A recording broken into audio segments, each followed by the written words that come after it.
Okay, now see female reproductive system.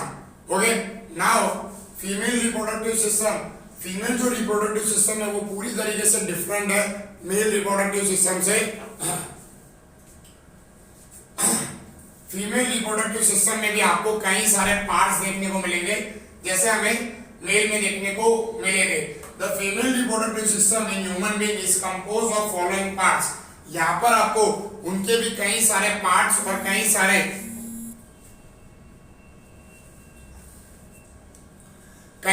Parts देखने को मिलेंगे। जैसे कि सबसे पहले आपको क्या देखने को मिलेगा, यूरेट्रस। ठीक है, अगर हम देखें तो ये रहा यूरेट्रस। ठीक है, दिस लाइनिंग ब्लैक कलर की जो लाइनिंग आपको दिख रही है it is called the uterus. ठीक है, ये क्या है, uterus. This is the pear shape, pear shape आपको देखने को मिलता है इसका। ये भी मस्कुलर ऑर्गन है।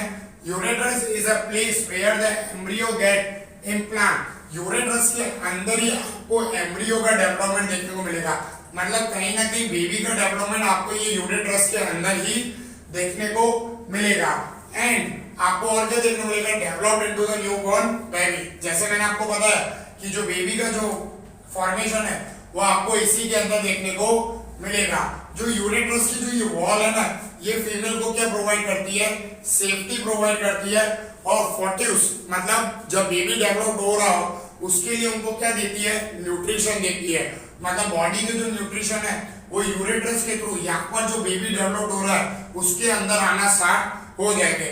मतलब जो न्यूबॉर्न बेबी अंदर बन रहा है उसको न्यूट्रिशन देने का काम कौन करता है, यूरेट्रस के थ्रू आपको उनको न्यूट्रिशन देखने को मिलेंगे।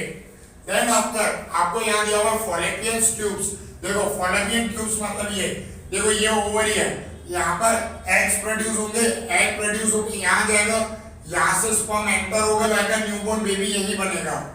ओके, मतलब जो कुछ भी है वो यही होने वाला है। सो दैट्स व्हाई एग्स को यहाँ से ट्रैवल करके, जैसे मेल में वाजा डिफरेंशिया दी, यहाँ पर आपको फॉलोपियन ट्यूब्स देखने को मिलेगी।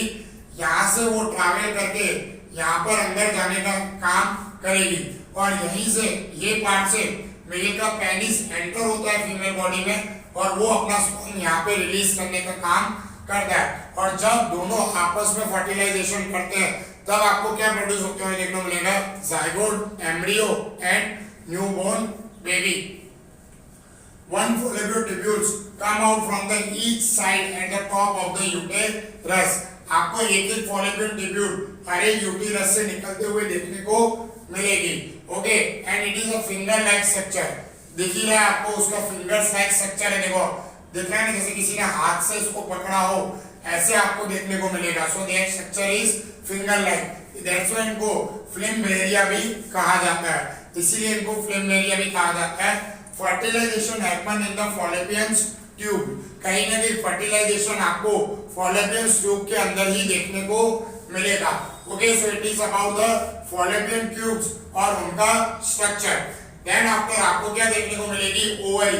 जैसे मेल के अंदर सबसे इंपॉर्टेंट क्या था, टेस्टिस, वैसे ही फीमेल के अंदर मेन रिप्रोडक्टिव ऑर्गन कौन सा है, ओवरी। क्योंकि ओवरी में से क्या प्रोड्यूस होते हैं, ओवा और एग जिसे आप कहते हो। There are two ovaries. जैसे मेल में टू टेस्टिस थी, पेयर ऑफ टेस्टिस था, वैसे ही यहाँ पर भी आपको टू ओवरीज देखने को मिलेगी। कहाँ पर, near the Fallopian tubules. Fallopian tubules के नियर देखने को मिलेगी। ओवरी क्या प्रोड्यूस करती है, एग, जिसका हम अभी डिस्कशन कर रहे थे। और फीमेल गैमेट्स प्रोड्यूस करती है। ठीक है, all the eggs are produced by the ovary when the female child is still in the वॉर्म। जब तक फीमेल के अंदर, मतलब वॉर्म मतलब उनके पेट में जैसे आप कह सकते हो, जब तक चाइल्ड प्रोड्यूस है तब तक ऑल एग्स प्रोड्यूस होते ही रहेंगे। वन एग मैच्योर, और जो इतने सारे एग उनमें से सिर्फ एक ही एग क्या होगा, मैच्योर होगा इन ईच ओव्यूलेशन साइकिल। मतलब जो ओव्यूलेशन की साइकिल चलती है ना, जिसको आप आगे जाके मेंस्ट्रुअल साइकिल के नाम से भी रीड करोगे। ओव्यूलेशन साइकिल अलग होती है, मेंस्ट्रुअल साइकिल जैसी नहीं होती। यहाँ पर ओव्यूलेशन साइकिल में क्या बताया गया है कि प्रोडक्शन ऑफ एग्स, जितने भी एग्स प्रोड्यूस होते हैं ना उनमें से सिर्फ एक ही मैच्योर बनता है, बाकी सारे क्या हो जाते हैं, वेस्ट। और वो मैच्योर कब बनेगा, जब उसका स्पर्म के साथ क्या होगा, फर्टिलाइजेशन। देखो मैंने आपको बताया था स्पर्म क्या होते हैं, फुल स्पीड में फीमेल बॉडी में एंटर होते हैं। सो वो यहाँ एंटर हो और उसी टाइम यहाँ से जो एग मिच्योर वाला होगा, अगर वो दोनों मिले तो ही आपको फर्टिलाइजेशन देखने को मिलेगा, नहीं तो अदरवाइज ये प्रोसेस वेस्ट अगेन रिप्रोडक्शन, अगर उनको बेबी प्रोड्यूस करना है तो। ठीक है, सो दैट्स व्हाई यहाँ पर आपको ओव्यूलेशन साइकिल और हर बार आपको ओवरी में से रिलीज होते हुए देखने को मिलेगी। द एग इज कैचन बाय द फ्लेमेरिया। मैंने आप फॉलोपियन ट्यूब्यूल्स वो एग्स को क्या करती है, कैच करके अंदर जाने देती है। जैसे मैंने आपको बताया कि फॉलोपियन ट्यूब्यूल्स को फ्लेमेरिया भी कहा जाता है। फ्लेमेरिया उन एग्स को पकड़ती है और क्या करती है, अंदर जाने देती है एंड ट्रांसफर टू द, कहाँ ट्रांसफर करेगी, फॉलोपियन ट्यूब्यूल्स। देखो ये फ्लेमेरिया ये यहाँ से इसको फॉलोपियन ट्यूब्यूल्स के थ्रू अंदर जाने देने का काम करेगी और किसके साथ मिलाएगी, स्पर्म्स के साथ उनके मिलने का काम स्टार्ट हो जाएगा। देन आपको आपको क्या गिवन है, वेजिना। मेन ये आपको दिख रहा है वेजिना, ठीक है, एज अ स्टैंड जैसा आपको लग रहा है जो फीमेल के ओवरी को सपोर्ट देने का काम करता है। ओके, सी क्या दिया हुआ है, द कार्वेक्स, जो ये वाला पार्ट है जहां पे पेनिस एंटर होती है, ठीक है, पेनिस इसी रास्ते से फीमेल बॉडी में एंटर होती है। Okay, the cervix the mouth of the uterus, सीधी सी बात है, आपको माउथ जैसा दिख रहा है इसलिए उसको नाम दिया गया mouth of uterus. Open into the vagina, वो कहां ओपन होती है, वेजिना में। Vagina is a muscular tube like organ, क्या है, मस्कुलर ट्यूब जैसा ऑर्गन आपको देखने को मिल ही रहा है, ठीक है, विच क्या करता है, which serve as a passage for the sperm, ठीक है, ये क्या करता है, इसको कार्वेक्स को ओपन करता है ताकि पेनिस एंटर हो सके। तो किसकी मदद से होती है, वेजिना की मदद से। वेजिना की मदद से ये ओपन होता है और ये स्पर्म मतलब मेल की पेनिस फीमेल बॉडी में यहाँ एंटर होती है और वो फिर अपना स्पर्म रिलीज कर पाती है।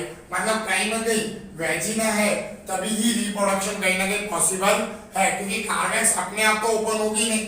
वेजिना क्या करती है, इसको जैसे पेनिस मतलब पेनिस आती है तब इसको ओपन हो जाती है और इससे उनको एंटर होने देती है और पेनिस अंदर एंट्री होने के बाद अपना स्पर्म क्या करती है, रिलीज करती है और फिर उसका एग्स के साथ आपको क्या देखने को मिलेगा, फर्टिलाइजेशन देखने को मिलेगा। ओके, देन आफ्टर आपको प्यूबर्टी करके बताया हुआ है। Wait, now puberty human beings, देखो प्यूबर्टी मींस एक ऐसी एज जहां आके हम रिप्रोडक्शन के लिए रेडी होते हैं। तो यहाँ पर आपको क्या बताया गया, human beings are complex animal. सबसे अगर कोई कॉम्प्लेक्स एनिमल है तो वो कौन है, ह्यूमन बीइंग्स है। आप भी ये बात जानते हो। There is a distinct phase in their life cycle, उनके लाइफ साइकिल में कई सारे अलग अलग फेजेस आपको देखने को मिलेंगे जो धीरे धीरे धीरे फिर आपको क्या आते देखने को मिलेंगे, सेक्सुअल मैच्योरिटी। ऐसा नहीं पैदा हुए सेक्सुअल रिप्रोडक्शन कर सकते हैं, नहीं, एक पर्टिकुलर एज के बाद ही वो रिप्रोडक्शन कर पाएंगे और एक पर्टिकुलर एज तक ही रिप्रोडक्शन कर पाएंगे। मतलब जब तक वो चाहे तब तक भी नहीं कर सकते और जब से वो चाहे तब से भी वो नहीं कर सकते, एक एज के बाद ही वो कर पाएंगे। और इसी पीरियड को क्या कहा जाता है, puberty. It usually start around 10 to 11 years of, किसमें, इन गर्ल्स। गर्ल्स में 10 to 11 years की जब गर्ल्स होती है तब से वो स्टार्ट हो जाता है और बॉयज में 12 to 13 years में वो स्टार्ट हो जाता है और वो 18 years में आके खत्म हो जाता है। मींस अब उसके बाद वो रिप्रोडक्शन कर सकते हैं। मतलब जो उनके सेकेंडरी सेक्सुअल कैरेक्टर है वो गर्ल्स में 10 से 11 एज तक 10 to 11 years के बाद बनना स्टार्ट हो जाते हैं टिल 18, और मेल में 12 to 13 years के बाद बनना स्टार्ट हो जाते हैं और कंप्लीटली डेवलप हो जाते हैं। Okay, it is usually end around in 18 age in the girls. Girls में आपको 18 years में एंड देखने को मिलेगा और बॉयज में अराउंड 19 years, 21, 20 इतना भी जाता है। Since a year during the puberty add in the tens, देखो प्यूबर्टी वाली जो एज होती है ना उसको टेंस भी कहा जाता है। मींस आप डबल डिजिट में आना स्टार्ट किए तो उससे आपको ये होने लगा, सेकेंडरी सेक्सुअल आने लगे, इसलिए इस एज को क्या कहा जाता है, टीनेजर भी कहा जाता है। टीन मींस 10, मतलब आप डबल डिजिट में आने लगे। आपने यूनिट टेंस देखे है ना, टेंस मींस क्या होता है, 2 डिजिट। जैसे ही आप 2 डिजिट में 10, 11, 12, 13 वैसे ही आपके अंदर puberty means secondary sexual characters बनना स्टार्ट हो जाएंगे टिल 18 19 20 इयर्स की एज तक बनते हैं, फिर उसके बाद आप रिप्रोडक्शन के लिए रेडी हो जाते हैं। अब जैसे हमने देखा कि अब आपको कैसे पता चले कि किसी के अंदर प्यूबर्टी एज आ रही है, चल रही है या खत्म हो चुकी है, तो उसको हम कैसे पहचाने। तो उसके लिए भी यहाँ पर हमें कुछ कैरेक्टर्स दिए हुए हैं। सबसे पहले क्या दिया हुआ है, change in boys during the puberty. Boys के अंदर क्या क्या चेंज आते हैं प्यूबर्टी के दौरान। तो boys suddenly grow in height dynamically, ठीक है, बॉयज की हाइट बहुत ज्यादा बढ़ जाती है, वॉइस डीप हो जाती है, and the Adam Apple means ये वाला पार्ट, ठीक है, आपके गले के जो ये वाला पार्ट है वॉइस में वो बाहर आना, मतलब थोड़ा लार्ज साइज में होना स्टार्ट हो जाता है। प्रमोटेड मतलब बाहर की तरफ आना स्टार्ट हो जाता है। Shoulders become broad, shoulders broad हो जाएंगे। बॉडी बिकम मस्कुलर, तो आपने देखा ही है बॉडी कैसी देखने को मिलेगी, मस्कुलर। फेस पे आपको हेयर्स देखने को मिलेंगे, फेशियल हेयर आने लगेंगे, और हेयर्स आपको आर्मपिट मींस आपके शोल्डर और ये वाली जगह पे भी आपको उनके हेयर्स देखने को मिलेंगे। And in pubic region means जो रिप्रोडक्शन के अराउंड वाला एरिया है, जो उनकी बॉडी है, वहां पर भी आपको क्या ग्रो होते हुए देखने को मिलेंगे, हेयर्स ग्रो होते हुए देखने को मिलेंगे। मींस मेल की प्यूबर्टी एज में आपको उनकी एक तो सबसे पहले हाइट में ज्यादा ग्रोथ देखने को मिलेगी, वॉइस उनकी डीप हो जाएगी, एडम एप्पल बाहर आना चालू हो जाएगा, ठीक है, उनके शोल्डर ब्रॉड हो जाएंगे, बॉडी मस्कुलर हो जाएगी, एंड देन आफ्टर फेशियल पे हेयर्स मतलब चेहरे पे हेयर्स आना स्टार्ट हो जाएंगे, और उसके अलावा हेयर्स उनके आर्म पे मतलब यहाँ पे भी हेयर्स ग्रोथ होगी, और प्यूबिक रीजन मतलब जो उनका जो रिप्रोडक्टिव ऑर्गन है उसके सराउंडिंग एरिया में भी आपको देखने को मिलेंगे। Then after change in girls during the puberty, girls में क्या क्या चेंजेस आपको आने को देखने को मिलते हैं प्यूबर्टी के एज के ड्यूरिंग। सबसे पहले क्या बता दिया, उनकी वॉइस थिन हो जाती है, ठीक है, मतलब बहुत स्लो हो जाएगी ऐसा, ठीक है, उनके शोल्डर्स और हिप बिकम राउंड, ठीक है, राउंड शेप में आना स्टार्ट हो जाएंगे शोल्डर और हिप्स, ठीक है, ब्रेस्ट गेट एनलार्ज, ठीक है, मतलब जो उनकी ब्रेस्ट है वो बाहर आना स्टार्ट हो जाती है। Okay, hairs grow under the armpit, उनके भी सेम प्यूबिक रीजन में, एक ही मिनट, उनके भी सेम आपको देखने को मिलेगा कि आर्मपिट मतलब यहाँ साइड उनके भी हेयर ग्रोथ होगी, और प्यूबिक रीजन मतलब वही सेम चीज जो रिप्रोडक्टिव ऑर्गन है उसके सराउंडिंग हेयर ग्रोथ आपको होते हुए देखने को मिलेगी। मींस फीमेल में उनकी वॉइस थिन हो जाती है, शोल्डर और हिप्स राउंड शेप में कन्वर्ट हो जाते हैं, ब्रेस्ट अनलार्ज हो जाती है, ठीक है, देन आफ्टर हेयर ग्रो होते हुए देखने को मिलेंगे आपको आर्मपिट पे और कहां पे, प्यूबिक रीजन पे। Okay, then after sexual dimorphosis, sexual dimorphosis मतलब फिजिकली डेवलप्ड होना। आप देखो अगर आपकी हेल्थ ये सब इतनी अच्छी नहीं है तो आप ऐसा नहीं अगर रिप्रोडक्शन करोगे तो कहीं ना कहीं आपकी हेल्थ के लिए डेंजरस रहेगा, क्योंकि रिप्रोडक्शन करने के लिए आपको फिजिकली डेवलप्ड होना जरूरी है, चाहे फिर वो मेल हो चाहे फिर वो फीमेल हो, दोनों का फिजिकली डेवलप्ड होना बहुत ज्यादा जरूरी है। और फिजिकल डिसिमिलरिटी मेल और फीमेल में और स्पीशीज गिव देम वो उन्हें क्या देती है, तो क्या देखने को मिलेगा, different appearance is called sexual dimorphosis. अब देखो पर्टिकुलरली एक एज में जाके आप रिप्रोडक्शन कर पाते हैं मेल और फीमेल, सो वो एज और जब उनकी फिजिकली बॉडी रेडी हो रिप्रोडक्शन के लिए तभी उनका रिप्रोडक्शन करना जाता है। आपकी लैंग्वेज में कहा ना, जब आपके पेरेंट्स को लगे फिजिकली आप डेवलप्ड हो, सब सही हो, तो रिप्रोडक्शन के लिए आपकी क्या करवा दी जाती है, शादी करवा दी जाती है, ठीक है, क्योंकि हमारा जो रिप्रोडक्शन है वो आफ्टर मैरिज ही पॉसिबल है। सो दैट्स व्हाई हमारे अगर लैंग्वेज में कहें तो सेक्सुअल डायमॉर्फोसिस क्या होगी, हमारी मैरिज, ठीक है, मतलब हमारी शादी हो रही है तो हम समझ जाना तुम लोग कि हम अब सेक्सुअली फिजिकली रेडी हैं रिप्रोडक्शन के लिए। नाउ सेकेंडरी सेक्सुअल कैरेक्टर, ये काफी बार पूछा जाता है और ये काफी इंपॉर्टेंट भी है फॉर ए नॉलेज आल्सो और स्टडी पर्पस के लिए भी, ठीक है। देखो क्या दिया हुआ है, सेकेंडरी सेक्सुअल कैरेक्टर, हमने लास्ट चैप्टर 7 में भी सेकेंडरी सेक्सुअल कैरेक्टर के बारे में देखा था, यहाँ पर थोड़ा डीपली बताया गया feature which highlight the sexual dimorphosis. जो फीचर्स हमने इससे पहले देखे, बियर्ड आना, मस्तक आना, हेयर्स ग्रोथ होना, शोल्डर हिप का राउंड होना, मेल के शोल्डर का ब्रॉड होना, मस्कुलर होना, वो सारे क्या थे, सेकेंडरी सेक्सुअल कैरेक्टर में इंक्लूड किए गए थे। That's why it is known as a secondary sexual character. ठीक है, और इसी से आपको उनके क्या देखने को मिलेंगे, सेकेंडरी सेक्सुअल कैरेक्टर देखने को मिलेंगे। सेम वही जो पहले मैंने बताया वही सब आपको देखने को मिलेगा। So it is all about the female reproductive system, puberty in male और प्यूबर्टी इन फीमेल आपको देखने को मिलेगी। ओके, समझ में आया यहाँ तक? Okay, now see most important, menstruation. ठीक है, इसे मेंस्ट्रुअल साइकिल के नाम से भी जाना जाता है। ये फीमेल्स के अंदर आपको देखने को मिलेगी। हर मंथ 28 डेज बाद ये साइकिल एक्टिवेट हो जाती है। काफी सारे एनिमल्स के अंदर आपको मेंस्ट्रुअल साइकिल देखने को मिलती है। हर किसी के अंदर अलग अलग डेज होते हैं। हम यहाँ पर ह्यूमन की बात करें, which is unique to humans and some primates मतलब दूसरे और एनिमल्स हैं जिनके अंदर भी होती है, मंकीज में स्पेशली। ठीक है, ड्यूरिंग ईच ओव्यूलेशन, मैंने जैसा कहा जो ओव्यूलेशन साइकिल होती है उसमें uterus prepared itself the anticipation of the possible pregnancy.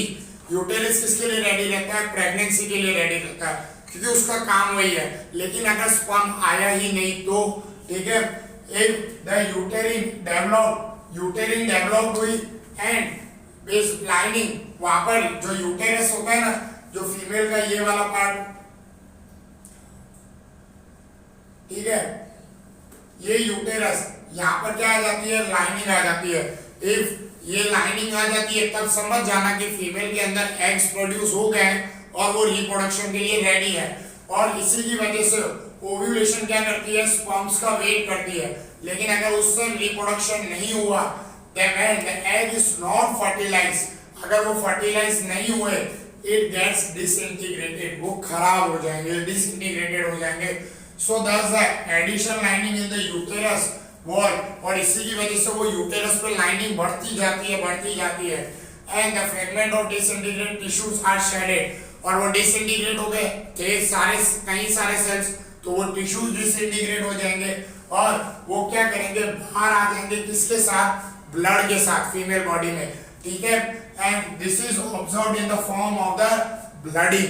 ये कैसे देखने को मिलेगा, ब्लडिंग होते हुए देखने को आपको मिलेगा थ्रू द वेजिना। सीधी सी बात है, वेजिना से थ्रू ही वो बाहर आएंगे। कितने डेज के लिए होता है, 3 to 7 डेज के लिए। मेंस्ट्रुअल साइकिल 28 डेज की होती है। पहले 7 डेज में सबसे पहले क्या होता है, ब्लड की लॉस होता है, मतलब ब्लडिंग होती है। काफी देर तक ब्लडिंग आपको देखने को मिलेगी। The whole sequence of the event during the ovulation cycle is called the menstruation cycle. जो मैंने कहा ना कि जो भी ओव्यूलेशन साइकिल में होता रहता है उसे हम क्या कहते हैं, मेंस्ट्रुअल साइकिल कहते हैं। और which blood occurs for few days is called menstruation, और जिस पीरियड में ब्लडिंग होती है उसे क्या कहा जाता है, मेंस्ट्रुएशन कहा जाता है। The first menstrual cycle flow is called the man-H। जब पहली बार फीमेल को मेंस्ट्रुएशन साइकिल आती है उसे क्या कहा जाता है, मैनी-H कहा जाता है। And the last menstrual cycle कब होती है, in the late of 40s, मतलब 40 की एज के बाद, यहाँ 50 की एज से थोड़ा पहले 40s के लास्ट में देखने को मिलेगी। उसको क्या कहा जाता है, मोनोपस। बस यहाँ पर पॉज बटन आएगा कि अब मेंस्ट्रुअल साइकिल आते हुए आपको देखने को मिलेगी नहीं, कि यहाँ पर अब मेंस्ट्रुअल साइकिल क्लियरली क्या हो जाएगी, बंद हो जाएगी। मतलब अराउंड 14-15 ईयर से मेंस्ट्रुअल साइकिल स्टार्ट होती है और कब तक चलती है, at the end of 40s, मतलब 46, 47, 48, 49, 50 तक भी जा सकती है, डिपेंड करता है फीमेल बॉडी पे। ओके, सो यहाँ पर आपको मेंस्ट्रुअल साइकिल देखने को मिलेगी। ये लीस्ट कितने डेज के लिए होती है, हर 28 डेज में आती है। ठीक है, हर 28 डेज के अंदर आपको फीमेल के अंदर मेंस्ट्रुअल साइकिल आते हुए देखने को मिलेगी। ये काफी जरूरी है फीमेल के अंदर, क्योंकि जो डिसइंटीग्रेटेड पार्ट मतलब एग्स है उनको बाहर निकालने के लिए अगर फीमेल के अंदर ये साइकिल नहीं आ रही तो उसे डॉक्टर के साथ कंसल्ट करना पड़ता है। बिकॉज अगर ये डिसइंटीग्रेटेड एग्स फीमेल बॉडी के अंदर ही रहे तो वो डिफरेंट डिजीज क्रिएट करना स्टार्ट कर देंगे, जो फीमेल के लिए बहुत ज्यादा प्रॉब्लम क्रिएट करते हैं। ऑब्वियस सी बात है, ब्लडिंग होती है तब भी उन्हें बहुत प्रॉब्लम होती है, बट वो प्रॉब्लम इन प्रॉब्लम्स के कंपेयर में बहुत कम है। सो दैट्स व्हाई फीमेल को मेंस्ट्रुअल साइकिल आना बहुत ज्यादा जरूरी है। डिफरेंट डिफरेंट ट्रीटमेंट्स भी है कि जिससे मेंस्ट्रुअल साइकिल की जब आए तब वो अपनी केयर कर सकती है, ध्यान रखना उनका, फीवर आना ये सब उनके लिए नॉर्मल है। स्टेमिना फीमेल का वीक हो जाना ये उनको ऑब्वियस सी बात है, वो घर के काम नहीं कर पाती क्योंकि ब्लडिंग हो रही है, और ब्लडिंग होते टाइम आपको भी पता है कि आप ब्लडिंग हो रही हो आपकी बॉडी में से और आपको काम करने को कहा जाए तो वो बिल्कुल भी पॉसिबल नहीं हो पाता। सेम चीज वही फीमेल में है। दैट्स व्हाई ये टाइम पे उन्हें जितना ज्यादा रेस्ट दिया जाए उतना ज्यादा उनके लिए अच्छा रहता है। आपने कई सारी इस मेंस्ट्रुअल साइकिल के बेस में मूवीज भी देखी है, ठीक है। तो यहाँ पर ये चीज है कि फीमेल के अंदर जो ये मेंस्ट्रुअल साइकिल आती है वो कहीं ना कहीं बहुत ज्यादा एक डेंजरस लेवल तक होती है और जिसे उनको बहुत ज्यादा पेन और बहुत ज्यादा ब्लडिंग भी सहन करनी पड़ती है। दैट्स व्हाई फीमेल के अंदर ड्यूरिंग दिस साइकिल उनको काफी ज्यादा खुद की केयर करनी पड़ती है और खुद का बहुत ज्यादा ध्यान रखना पड़ता है और हर मंथ वो उनको आनी ही चाहिए, नहीं आती है तो उनके लिए और ज्यादा प्रॉब्लम होगी। दैट्स व्हाई फीमेल को टेक केयर करना पड़ता है कि ये सब उनके अंदर प्रॉपर्ली चलता रहे। सो it is all about the menstruation और मेंस्ट्रुअल साइकिल। ओके, मुझे क्या बताओ आपके उसमें प्रॉब्लम है, मेरे फोन में नहीं हट गया। ओके नहीं हो रहा और ऊपर। Okay now see reproductive health, ठीक है। अब देखो ये बहुत ज्यादा जरूरी है कि आपको अपनी हेल्थ का बहुत ज्यादा ध्यान रखना है। कंटिन्यूस रिप्रोडक्शन करते हो, it is also not good for that. आप कंटिन्यूस अपना पार्टनर बदलते रहते हो रिप्रोडक्शन के लिए, सो it is also not good for that. तो ऐसी कई सारी चीजें हैं जो अगर आप रिप्रोडक्शन के टाइम पे आपको ध्यान रखनी पड़ती है। So that's why reproductive health कहीं ना कहीं बहुत ज्यादा जरूरी है। Human beings are different than other animals, सीधी सी बात है, हम सारे एनिमल से कहीं ना कहीं बहुत ज्यादा डिफर है। They have a power of thinking, main चीज हमारे पास यहाँ पर सोचने की शक्ति है। They have to obey means मानने पड़ते हैं certain moral values. Moral values means हमारे जो रीति रिवाज है, हमारी जो संस्कृति है, वो need to behave sensible in the most of the aspect of the life. हमें एक अच्छा खासा बिहेवियर दिखाना पड़ता है रिप्रोडक्शन के लिए, इसलिए हमारे लिए रिप्रोडक्शन में शादी का नाम देते हैं। ऐसा नहीं बेटा रेडी हो जाओ रिप्रोडक्शन करना है, ठीक है। Beginning of the puberty does not mean that a person is a physiologically ready for the process of the reproduction। वही चीज प्यूबर्टी एज में आ जाने के बाद ऐसा नहीं कि अब आप रिप्रोडक्शन के लिए रेडी हो, हमें हमारी हेल्थ को भी देख के चलना पड़ता है। फॉर ह्यूमन बीइंग रिप्रोडक्शन क्या है, involves more than just producing the offspring. हमारे लिए रिप्रोडक्शन क्यों जरूरी है? ऑफस्प्रिंग मतलब हमारे जैसा कोई और प्रोड्यूस करना, हमारी जनरेशन को चलाते रहना, उसके लिए ये कहीं ना कहीं बहुत ज्यादा जरूरी है। As any act of the sex has a potential of fertilization, so taking care of concept become the important, ठीक है। और इसी के लिए हमें कई सारी चीजों का ध्यान रखना पड़ता है और उसी के अकॉर्डिंग हमें रिप्रोडक्शन करना पड़ता है। ऐसा नहीं कि ऑफस्प्रिंग प्रोड्यूस करना है तो उसके लिए जल्दी करें या बाद में करें, नहीं, हमें एक टाइम देख के, हमें प्रॉपर वैल्यूज देख के उस चीज को करना जरूरी है। Moreover the sex of okay then after आपको यहाँ पर क्या बताया गया, moreover the act of the sex also has a potential of the creating many sexual transmitted diseases, ठीक है। अगर आप सेक्सुअल रिप्रोडक्शन, जैसे मैंने आपको स्टार्टिंग में कहा, अगर आप ज्यादा करते हो तो भी आपको डिसीजेस होने के साथ साथ आपका पोटेंशियल बॉडी का कम हो जाएगा, आप दूसरे काम नहीं कर पाएंगे।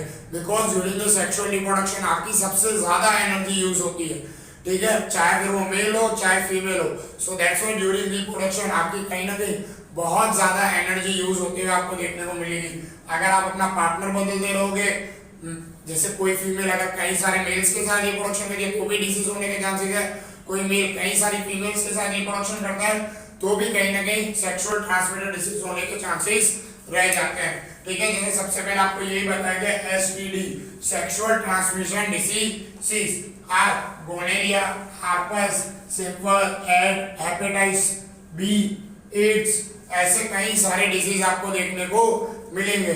ये सब इसी की वजह से होते हैं, मतलब ये डिफरेंट सेक्सुअल डिजीजेस हैं जो आपको रिप्रोडक्शन सेक्सुअल ट्रांसमिटेड डिजीज इन्हें कहा जाता है, उसकी वजह से आपको देखने को मिलेगा। जैसे मैं आपको एक कॉमन एग्जांपल एड्स का दूं, जैसे अगर सपोज कोई पर्टिकुलर पर्सन है उसे एड्स है, अगर वो किसी के साथ रिप्रोडक्शन करता है, सपोज कोई मेल है उसे एड्स है, उसे फीमेल के साथ रिप्रोडक्शन किया, ठीक है, तो वो फीमेल को भी क्या हो जाएगा, एड्स हो जाएगा।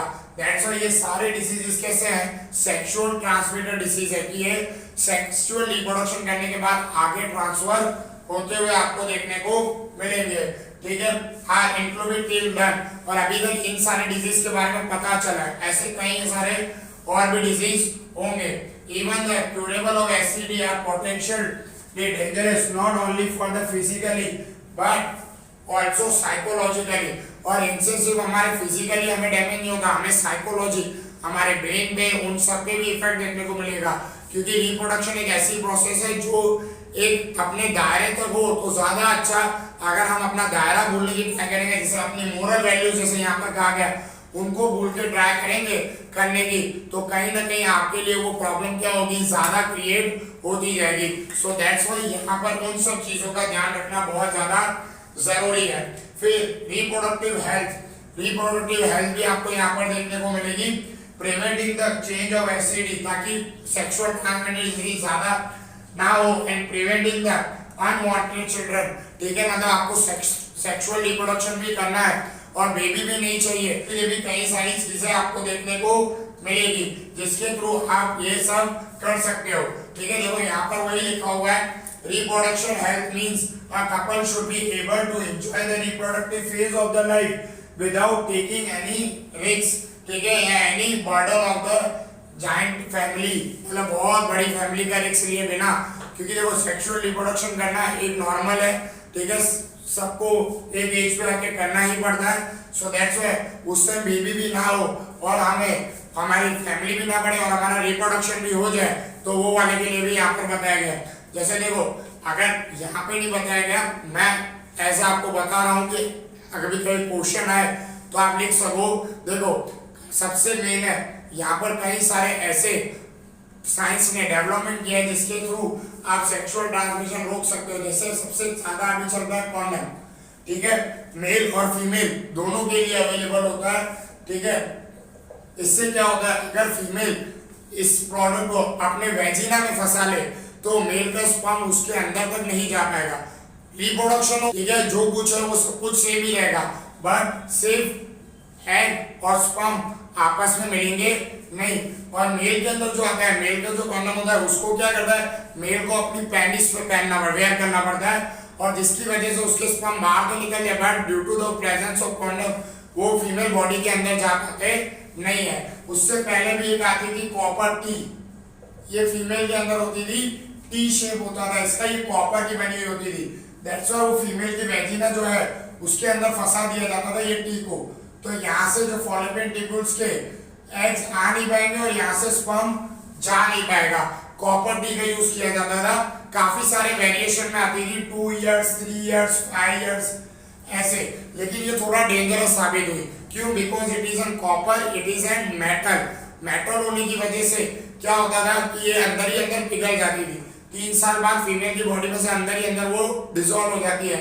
सो मेटल के अंदर डिसॉल्व होना कहीं ना कहीं फीमेल के लिए थोड़ा डेंजरस क्रिएट करता है। दूसरा, आप सबने सुना होगा नसबंदी, जिसे हम कहते हैं कट करवा देना, ठीक है। उसमें क्या होता है, मेल की जो टेस्टिस होती है वहां पर एक कट मार दिया जाता है, जो ये यहाँ से पार्ट जहाँ होता है, कट मार देते हैं ताकि स्पर्म्स आगे जा ही नहीं पाएंगे, ठीक है। मतलब समझ लो वाजा डिफरेंस जो होती है उसको कट कर देते हैं और कट करके उससे ज्वाइन कर देते हैं, ठीक है, तो ताकि क्या हो सके कि वो स्पर्म आगे जा ही ना सके और वो वाली चीजें मिलेगी।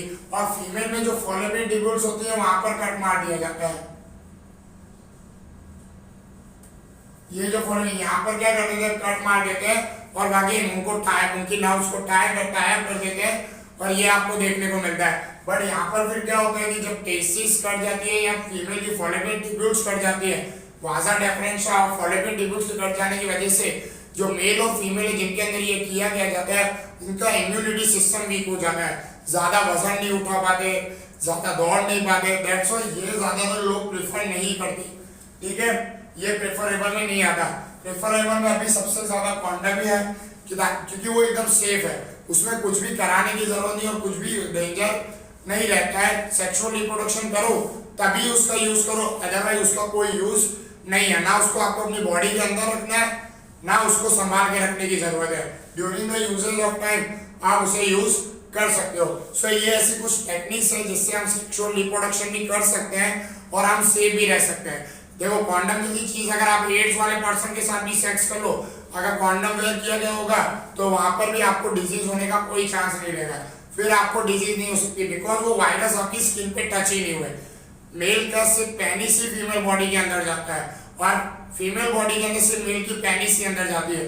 अगर वहां पर कवरिंग होगी तो वहां पर कोई भी डिजीज होने का चांस रहेगा नहीं। So that's why these are the products कह लो, इंस्ट्रूमेंट्स कह लो, जिनका यूज किया जाता है रिप्रोडक्शन को रोकने के लिए। सो यहाँ पर आपका chapter number 8 how do organism reproduce पूरा कंप्लीट होता है। ओके, कोई डाउट?